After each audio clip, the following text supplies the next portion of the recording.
Eles me chamavam de Seth, o garoto fera. Agora me chamam de Seth, o grande homem fera.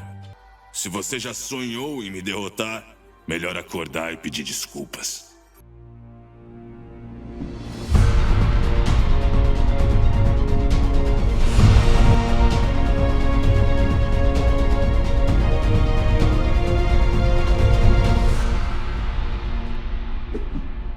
Tudo bem? Aqui é o Rafael Campos e hoje nós estamos com mais um episódio falando sobre o world building dos personagens do League of Legends, e hoje nós iremos falar sobre o Seth.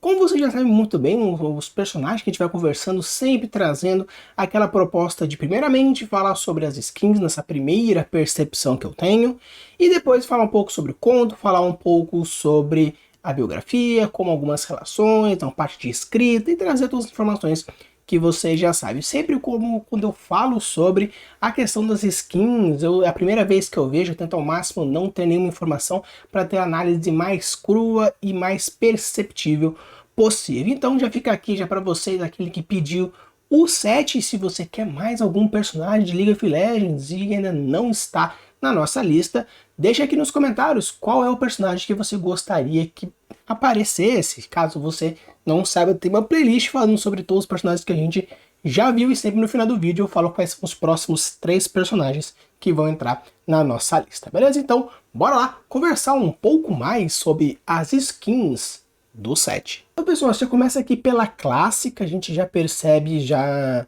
um princípio muito claro de que ele é um gostosão. Ele é o gorilão da bola azul, ele é o grande, né, macho alfa.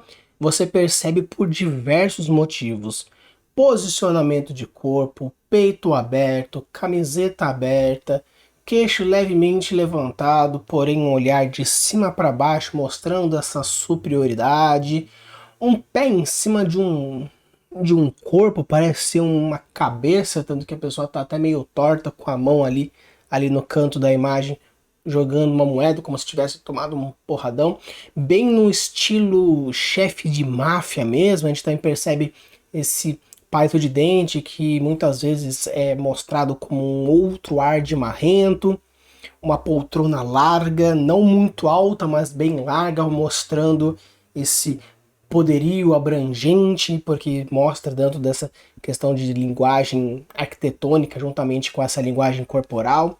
Você percebe uma mão meio que assim, mostrando que ele está relativamente aberto para novas coisas, mas mostrando a outra mão, a mão esquerda fechada, cerrada, em cima da perna que está sobre a cabeça da pessoa.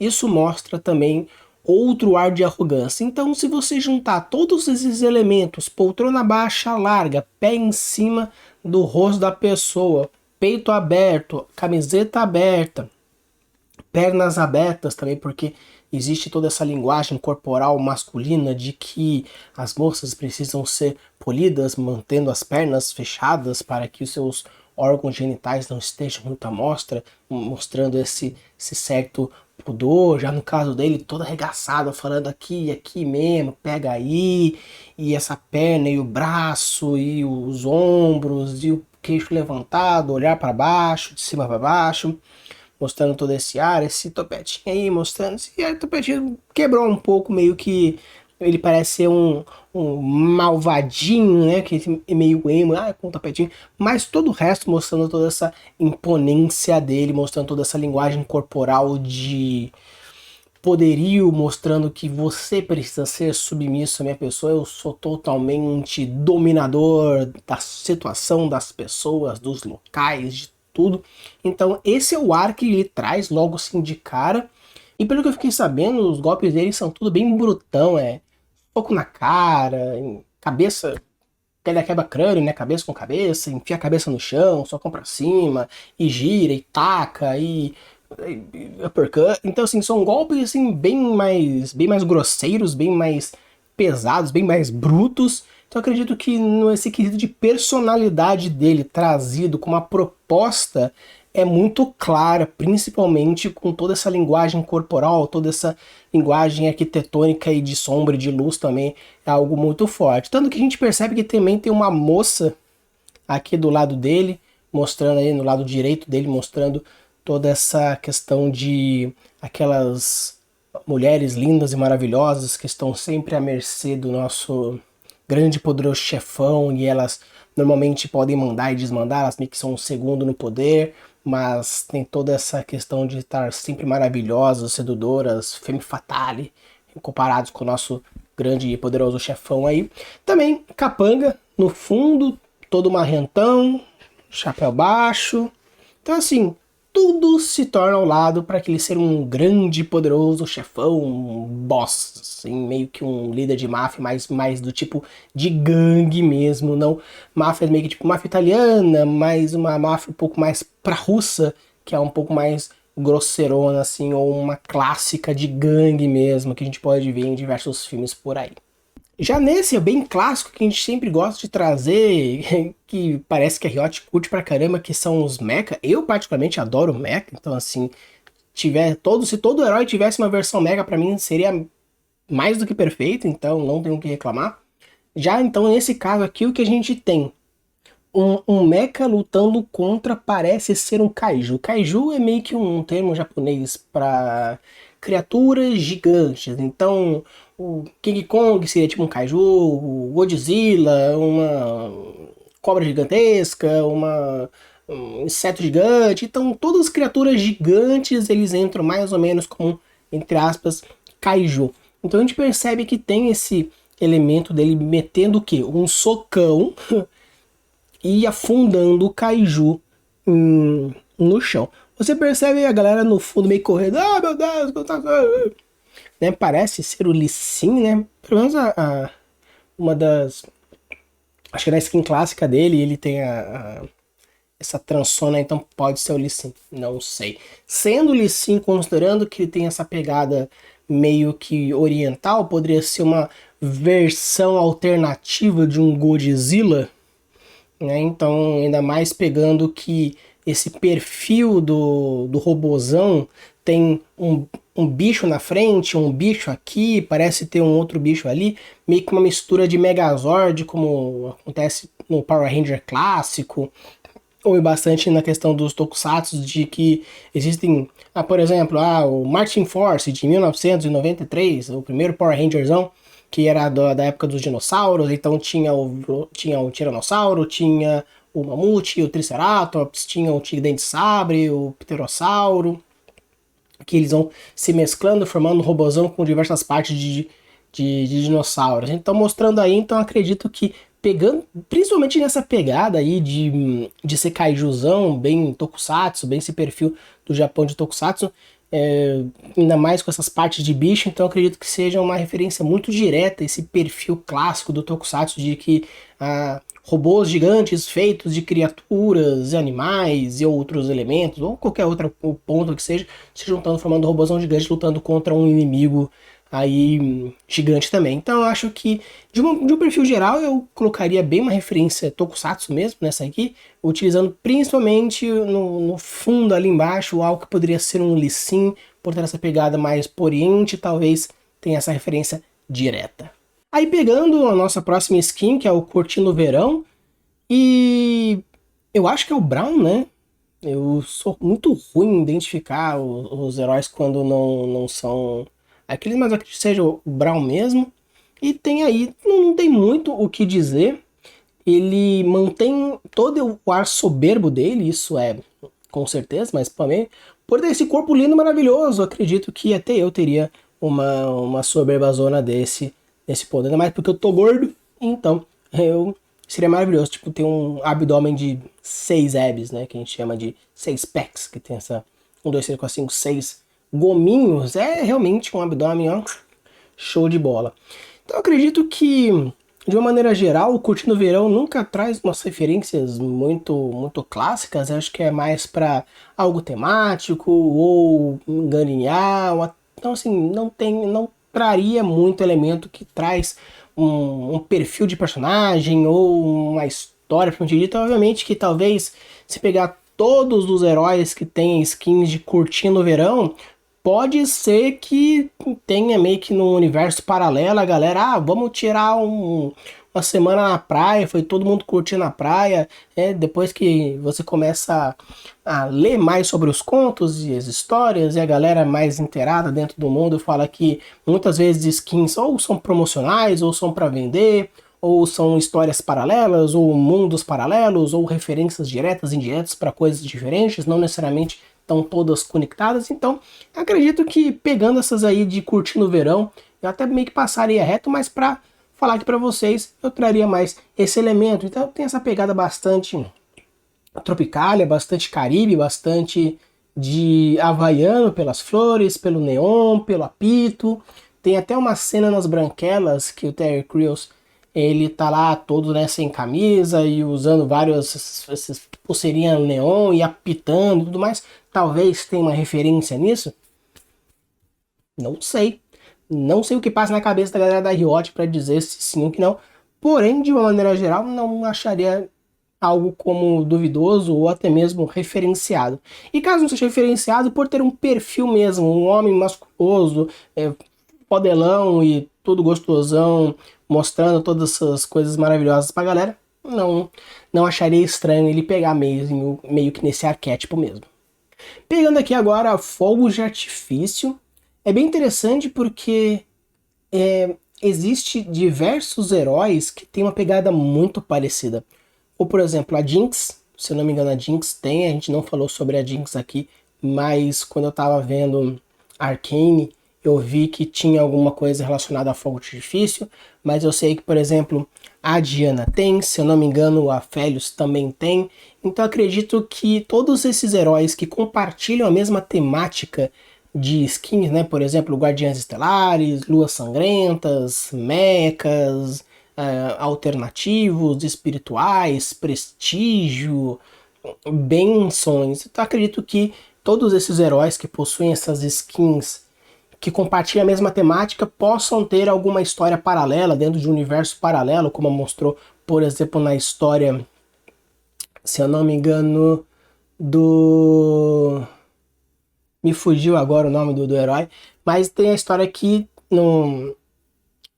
a biografia e o conto são totalmente diferentes, realidades diferentes. Então eu acredito que dentro dessa proposta que tenha todo mundo pegando essa mesma ideia, essência de fogo de artifício, acredito que seja meio que assim.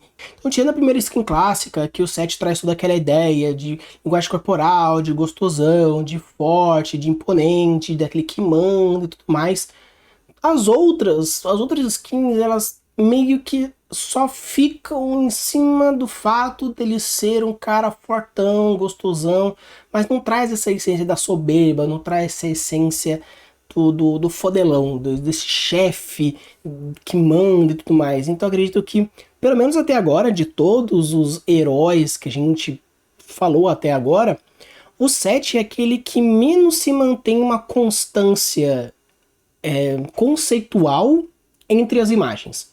Obviamente, a premissa sempre mantém a mesma, porque você não pode simplesmente numa skin e outra você mudar totalmente o herói ou mudar a morfologia, o formato, mas a personalidade muda bastante. Talvez a personalidade alegre para um lado, porém séria do outro. Mas, por exemplo, na clássica e no Reinos Mecha, né, aquele do robozão, mostrou talvez uma seriedade. Esse o Curtindo o Verão e o Fogos dos Artifícios mostrando mais esse lado mais jovial dele. Mas de uma maneira geral parece que não se mantém a constância de essência, de personalidade, de algo que traga essa mesma proposta. Tanto que, ok, legal, são imagens sempre muito bonitas, são imagens sempre muito bem feitas, bem compostas, mas me fugiu um tanto, um quanto da essência e a proposta dele me fugiu um pouco, sendo que talvez na biografia mostre um pouco que ele realmente é um cara bravão nos assuntos da gangue, porém jovial, inconsequente fora dela. Pode ser, posso estar até mordendo a língua, mas até então nada que tá me aparecendo aqui me traz uma certa constância de personagem, me deixando um tanto, assim, aquele fator, ele era promíssorio, sabe? Tipo, tinha uma promessa muito boa no começo que foi se perdendo. Então pode ser que não, mas o 7 é maravilhoso, ele é muito forte, a galera gosta muito de jogar ele. Perfeito, eu não tô falando nada de jogabilidade, não tô falando nada de design, eu tô falando mais no quesito de percepção criativa de história, onde não traz essa percepção direta entre um personagem e outro, essa relação direta entre um e outro. Então, bem, vamos ver o que a biografia e o conto talvez possa nos dizer. Aqui a gente vai para nossa última, ele tem poucas skins, né? Aqui a Floresta Espiritual. É bem interessante porque assim, a gente tem o quê? Algo que gire em torno talvez de um yokai pra galera que assistiu Inuyasha na década de 90. Isso aí é uma delícia. A gente vê um homenzão, um cabelo branco, raposinha, totalmente Inuyasha, que parece que na mão direita dele tem algo que parece ser um lobo, ou uma raposa, talvez uma raposa, e um jaguar ali, mas acredito que seja algo mais ou menos em torno disso. Então assim, e aqui a máscara da Kitsune aqui na direita, esses grandes esferas mostrando esse ar mais exorcista, talvez, né? Ainda mais por ser floresta espiritual. Tem também as flores de sakura aqui no canto, meio que girando. Eu não sei se o 7 tem alguma habilidade que ele use poder. Me falaram mais que era mais de socão, né? Então eu não sei dizer se essa premissa da floresta espiritual seja muito mais para deixar ele muito mais da hora e muito mais com outros elementos que possam ser pegos aqui e ali. Então não sei, não me deu uma certa certeza aqui sobre isso, mas é bem legal. As cores são bem ornamentadas, o roxo e o azul trazendo fortemente essa pegada espiritualizada. Obviamente que, pelo menos nessa imagem, mostra a mesma personalidade séria da primeira imagem, então isso já me traz um certo acalento no meu coração, porque parece que a galera assim escolhe alguma assim, essas imagens eu vou usar para vender, para fazer algumas promoções, mas essa daqui, que vai ser cara pra caramba, que vai fazer isso, aquele outro, traz, e a galera realmente valoriza muito essa skin. Então, provavelmente essa aqui deve ser uma das skins mais caras deles, não sei se tem muita diferença entre preços entre uma e outra, mas acredito que essa deve ser uma das mais caras, porque traz uma referência direta da primeira, com toda a personalidade, linguagem corporal muito forte aqui, pegando também aqui pela camiseta, mostrando todo esse poder, aqui no punho, aproveitando toda a questão da movimentação da musculatura do bíceps, mostrando toda essa questão aqui. O jaguar, um bicho super rápido, super forte.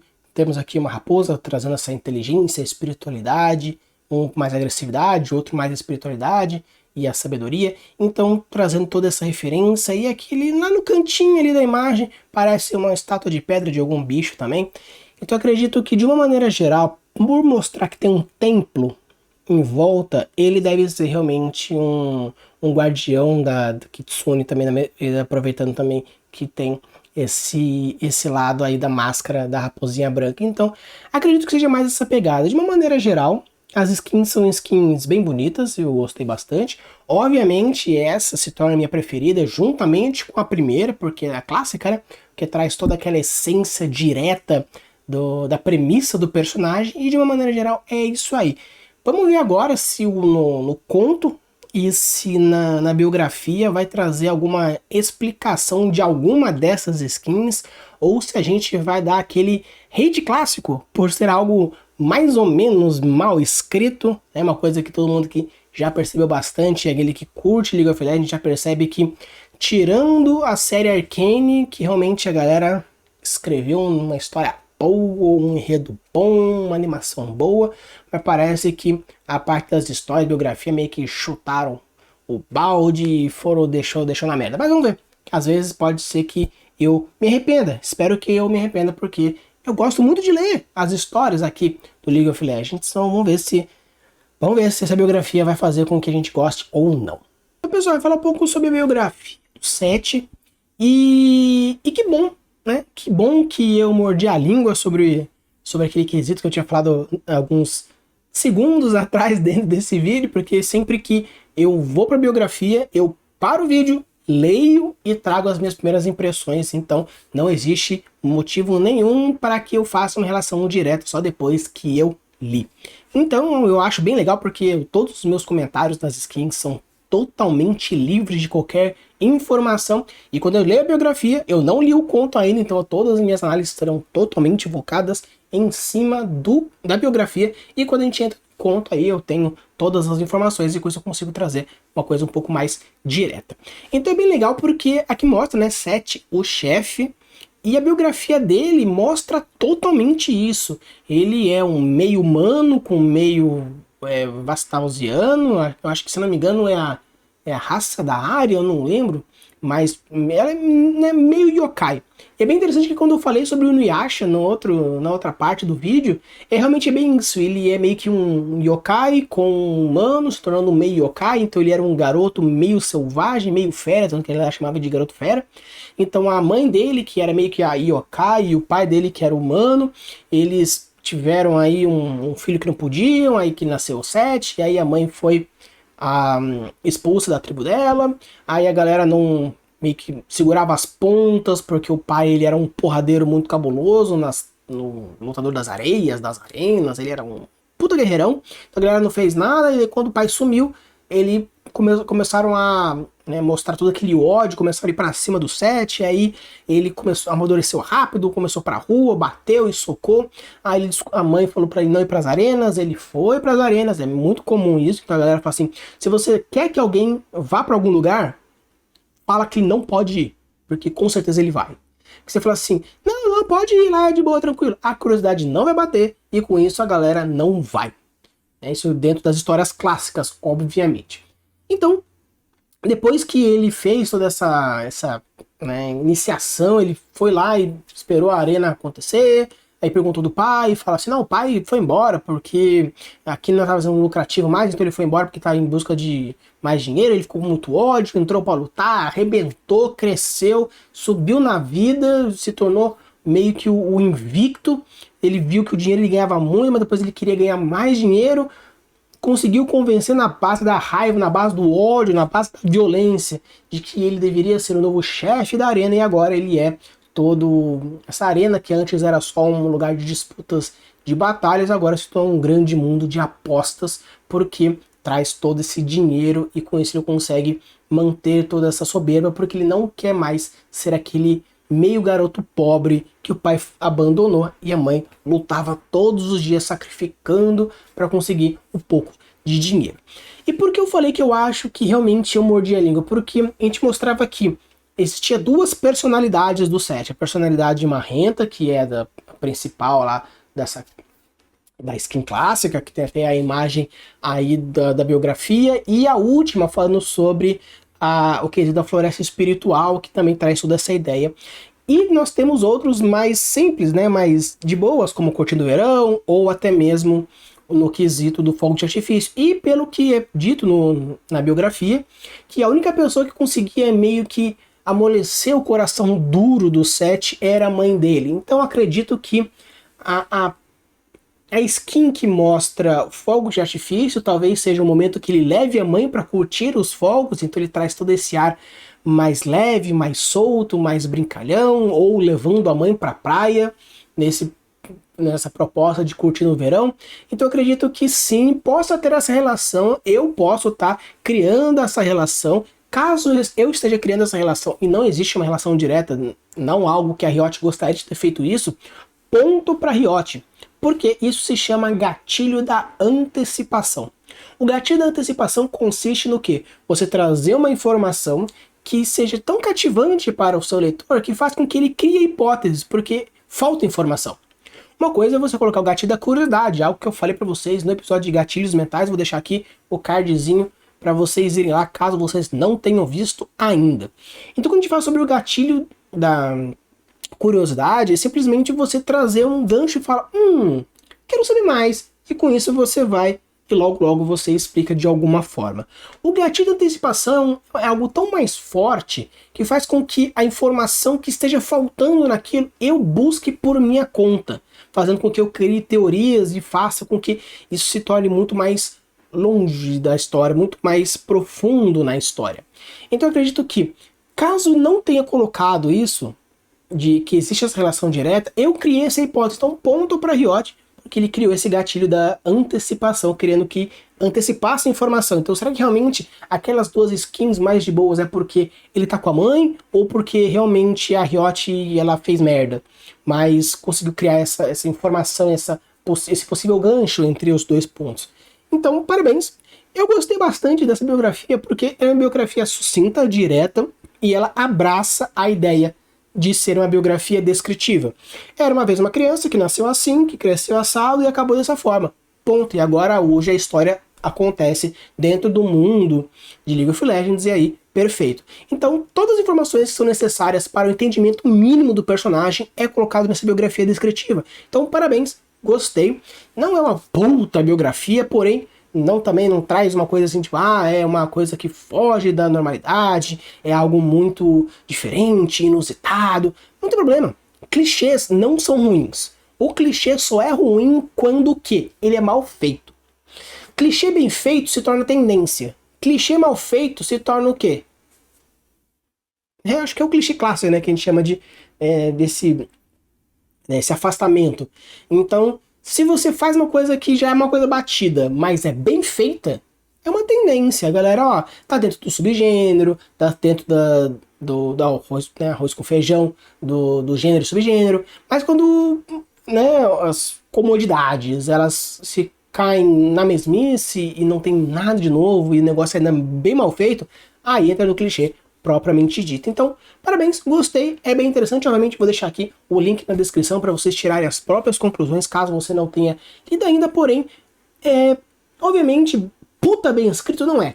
Porém, ele abraça a ideia, ele aproveita o que tem que fazer, ele é rápido, ele é direto e traz todas as informações mínimas para conseguir. Ainda conseguiu até criar esse gatilho da antecipação, colocando as outras duas skins. Então, parabéns. Então, foi feito por um escritor, talvez, por algum roteirista dentro da Riot, mas aquele que escreveu, parabéns, foi bom, foi legal e valeu a pena. Então, pessoal, agora a gente vai falar sobre o conto, né, Arrogância e as Más Notícias, por John O'Brien. Então, nesse caso, a gente tem a certeza absoluta de que esse conto foi escrito realmente por um escritor e não por alguém X roteirista dentro da Riot. Então vamos lá, vamos conversar um pouquinho sobre esse conto. Esse conto, ele é meio que, não uma continuação direta, mas sim a continuação da biografia, que o Seth ele já é o dono do estabelecimento, e agora ele tem um rapaz chamado o Esfoleador. E como na própria história é contada em primeira pessoa, então é bem interessante que a gente percebe algumas pequenas nuances de personalidade, obviamente que podia se desenvolver mais, dá pra sentir que o escritor ele conhece da técnica de escrita, ele sabe que quando você escreve em primeira pessoa é interessante você colocar padrões de personalidade na maneira que a pessoa vê o mundo, descreve o mundo e fala. Você percebe traços de arrogância, soberba, superioridade, você percebe nisso, mas acredito que dá para escrever um pouco mais de personalidade nos princípios por trás da escrita em primeira pessoa. Mas de uma maneira geral tá uma história bem escrita.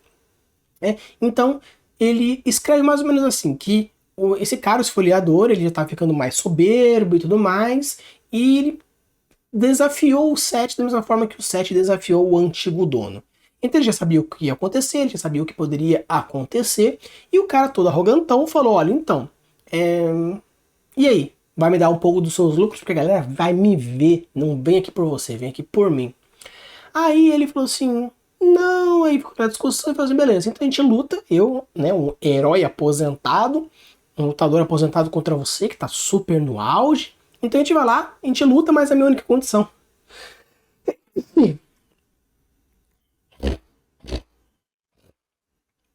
Mas a minha única condição é que você lute comigo perante uma plateia. Quero que seja uma luta aqui, que seja uma luta pra todo mundo e com isso a gente até ganha um tanto de dinheiro, mas se eu perder realmente, pode ficar com o meu dinheiro, fica com a minha arena e você vira o dono de todo esse negócio. Pode ser, show de bola. Então, na noite seguinte, foi totalmente preparado, tudo certinho, eles começaram a brigar. O Seth ficou meio que também na arrogânciazinha, ele foi lá, ele começou perdendo, mas ele sentiu que iria terminar com ele, então ele, com a raiva do meio fera que ele sempre teve, ele foi lá, segurou a espada do cara, esmurrou o cara, não faz isso, porque eu sou seu melhor atração, se você fizer isso, a galera não vai querer mais vir, né, dá uma regada. Aí ele não aguentou de ódio e afundou o rosto do maluco no chão. Que, se eu não me engano, acho que é a ult dele que pega a cabeça do cara e enfia no chão. Até tem isso na primeira skin, né, na skin clássica, que ele tá até com o pé direto na cabeça do maluco. Eu acredito que tem essa relação também.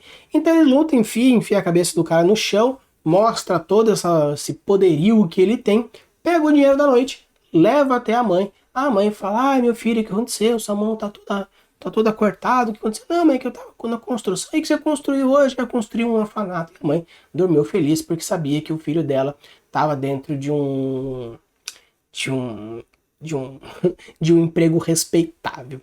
Só que o que eu achei interessante sobre é a última frase que traz nessa história, que fala o seguinte, nesse quesito de que é uma história, um personagem um emprego respeitável.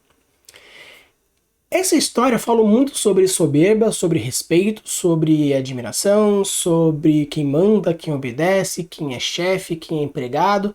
Então, apesar do final não ter sido um puta punch, esse ar cômico da última frase, falando sobre um emprego respeitoso, primeiramente na ironia, porque o emprego não é respeitoso, porém a história toda gira em torno de respeito, né, de quem manda e quem obedece, que eu achei interessante. Foi uma ótima última frase, trazendo todo esse contexto. Obviamente que não teve um punch, né, um punch muito clássico. Esse punch foi um punch um pouco mais pro cômico, um pouco mais pra comédia, pra ironia, que também é um tipo de punch. Caso vocês queiram saber mais sobre punches, eu possa trazer tanto a Camila, que ela gosta de falar sobre isso, ainda mais como ela trabalha na comédia, ela pode trazer alguns outros exemplos falando sobre punch. Então, existem diversos tipos de punches diferentes, e um deles é um punch da comédia que a gente pode utilizar. E nesse caso foi utilizando tanto a ironia,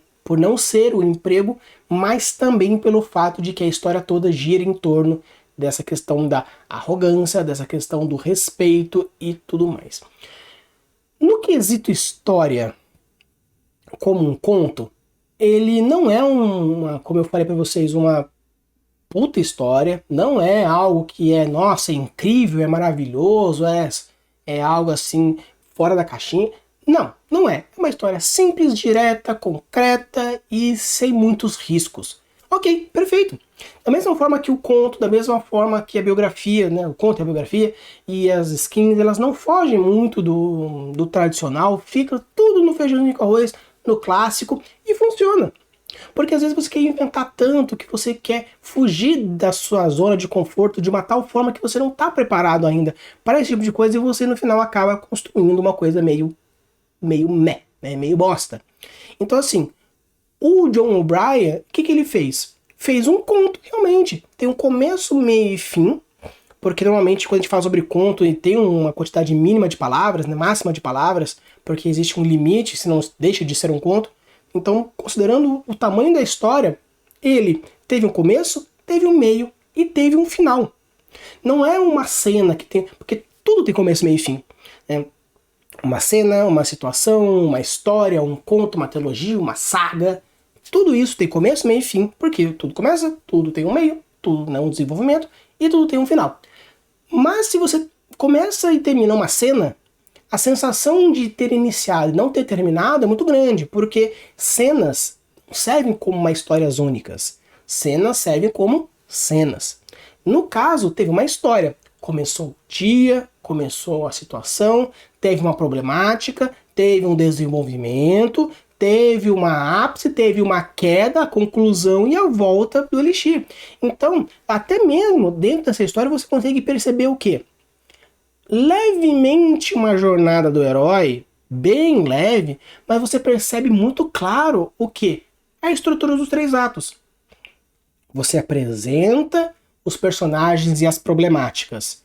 O 7, o cara de Shurima, mas o mais importante, o que é vamos dizer assim, o antagonista da história, que é o esfoliador, mostra no final do primeiro ato, pro segundo ato, fala qual que é a problemática, que é o fato de que o cara está começando a ficar arrogante, tem toda a problemática dele arrogante, da luta e do desfecho, até que entra no clímax, que é ele vencendo o cara, esmurrando o cara no chão, e o terceiro ato mostrando ele à volta, né, encerrando todo o assunto, né, o cara, não sei se o cara morreu ou não, mas acabando com a luta, voltando para casa, entregando o dinheiro para a mãe e tendo o final feliz com a mãe dele. Então você percebe que é uma história que não é putamente maravilhosa, mas ele segue um roteirinho muito bonitinho, uma leve jornada do herói, tirando alguns elementos, o primeiro, segundo, terceiro ato muito bem característico, então foi uma história legal, foi uma história curtinha, mas bem feitinha. Vou deixar também aqui o conto na descrição, caso vocês queiram tirar suas próprias conclusões, dê uma lida sempre, não importa se eu gostei ou não gostei, sempre leiam as histórias para tirar as próprias conclusões, porque podem concordar ou podem não concordar com as minhas observações. Então, pessoal, esse aqui é o 7, é o nosso grande chefão da máfia das arenas de lutas e apostas. Espero que vocês tenham gostado, foi bem rapidinho, então, é um conto curto, porém bem sucinto, é uma biografia curta, bem sucinta, não tem tanto o que reclamar, são histórias mais rápidas, mais diretas. Então fique aqui embaixo quais são os próximos 3 heróis que vão aparecer, que é a Morgana, que é aquele, e a Serafine. Obviamente a Morgana e aquele parece que tem uma relação direta entre uma e a outra. E falaram pra mim que quando eu lesse a Serafine eu ficaria um tanto... o meu rage ia ficar explodindo porque é muito ruim. Bem, vamos lá, né? Saberemos quando chegar a vez dela. Use e abuse das suas criações e deixe os mundos cada vez mais incríveis. Valeu!